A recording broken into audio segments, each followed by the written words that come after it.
Hallo dames en heren. Vandaag hebben we een serie van mannen. Mannen. Zijn ze homber of komkomber, zoals we zeggen. Wat doen die Antilliaanse mannen hier in Nederland? Zijn ze actief? Zijn ze actief met hun kinderen? Zorgen ze voor hun kinderen?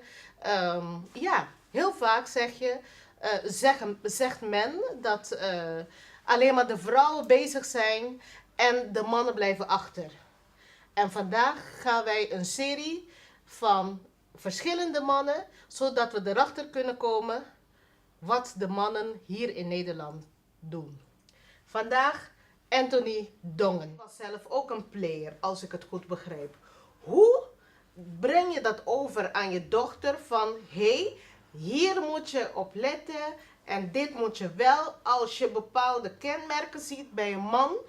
Welke kenmerken, want nu zitten er zowel mannen als vrouwen te kijken en misschien ook kinderen.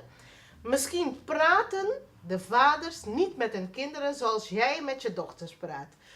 Wat geef je mee om te zeggen, ik was een player, dus let op dit en dat.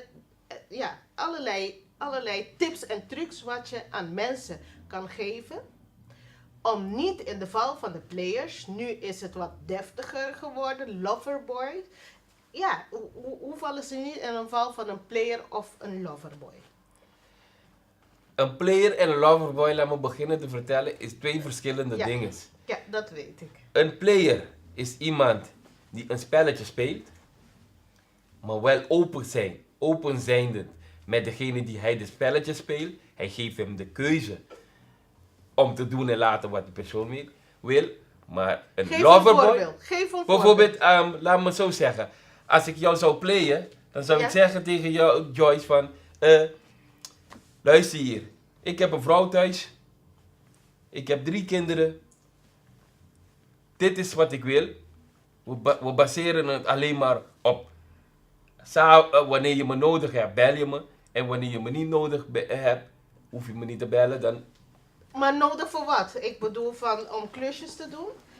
Nee, om samen lekker relaxed te gaan chillen, wat doen wat jij wil, in die zin. Ja, ja, stel je voor dat ik een vrouw ben. Ik zou heel graag willen dat je voor mij komt timmeren en ja, mijn koelkast misschien schoonmaken of dat soort dingen. Kan. Dus dan zou ik even die koelkast komen kijken, maar dan kom ik ook naar jou kijken, Joyce.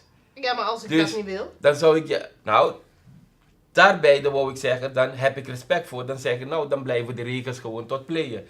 Dan is het van, ik heb respect voor jou. Maar een loverboy, die heeft geen respect voor dat. Want als hij komt en je hebt hem zelf uitgenodigd, dan gaat hij jou dwingen om dingen te doen. Misschien, hij heeft wel naar de koelkast gekeken, maar dan gaat hij zeggen van, ja, dan wil ik naar jou kijken. En als je dat niet doet, dan komen klappen en dan gaan we verder.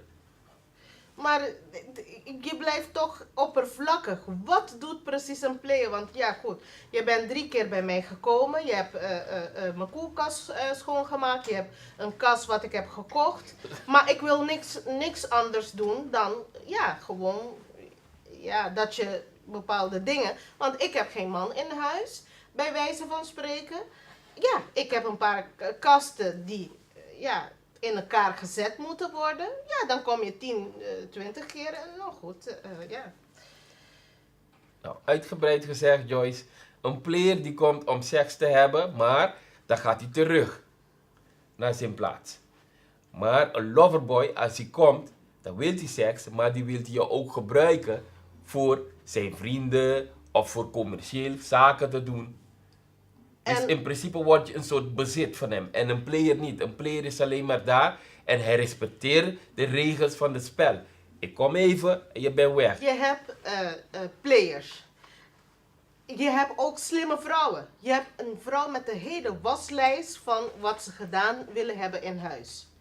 Nou, kom je alleen maar voor de klusjes of kom je om in bed met die vrouw te duiken? Je hebt zelf gezegd, heel veel aandacht van Nederlandse, Marokkanen, Surinamers. Stel je voor dat je 10 vrouwen hebt met zo'n waslijst met klusjes. Wat doe je dan? Want ik heb zoiets van, ja, dan ben je doel voorbij.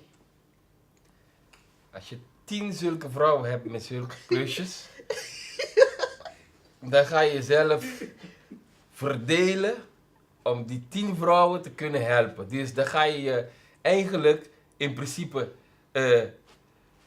verspreiden. Want uiteindelijk, wanneer je je web hebt gezet, die vrouw die gaat toch met jou naar bed. Hoe je het ziet of hoe je het keert, al duurt het misschien 10 jaar, als je naar bed met die vrouw wil gaan, dan ga je toch met haar naar bed. Omdat je hebt een spinnenweb gezet en rondom die spinnenweb, uiteindelijk gaat die vrouw toch in die spinnenweb terechtvallen en je hebt je zin toch gekregen. Maar dan zeg je ook de regels van het spel. Ik neem aan van, ja, die web is weg. Hoe is die Anthony van nu en wat raad je al die players aan? Die Anthony van nu is eigenlijk heel simpele man geworden. Een simpele vader, een betere vader. Omdat ik ongeveer 3 jaar geleden heb ik die cursus van de gemeente gehad. De empowerment. En 1 jaar daarna hebben we de tweede gehad. En daarna hebben we de derde gehad. Bij de eerste al hebben we in die empowerment heb ik mezelf leren kennen. Op het moment dat ik mezelf heb leren kennen, had ik besloten, ik ben wakker geschud. Ik heb gezien hoe mijn verleden is en wat mijn toekomst gaat worden. Heb ik besloten dat ik eigenlijk wat eraan moet doen en wat ik heb geleerd, moet ik ook overdragen aan de toekomstige jonge jongens en jonge vaders en ook jonge moeders en jonge vrouwen die hier komen. Dus ik heb besloten dat nadat ik uit de gevangenis gekomen, ik heb een kans gekregen dat ik gebruik van ga maken. En dat heb ik ook gedaan. Ik ben nu een niet iets, maar betere vader en betere vrienden voor mijn kinderen en voor mijn vrouw geworden. Dus ik sta meer open, ik communiceer nog makkelijker met mijn vrouw. Ik heb die leven die ik had, heb ik achter mij gelaten. Ik probeer mijn kinderen te overtuigen en wakker te schudden door hun alles te vertellen van wat ik heb gedaan in het verleden en wat te vergelijken ook met de jongeren van nu. Want de jongeren van nu en de jongeren van vroeger, dat zijn heel andere jongens. Ik probeer nu ook nu met mijn vrouw niet verder gaan in deze leven. Want in principe, achter alle grote mannen staat een sterke vrouw.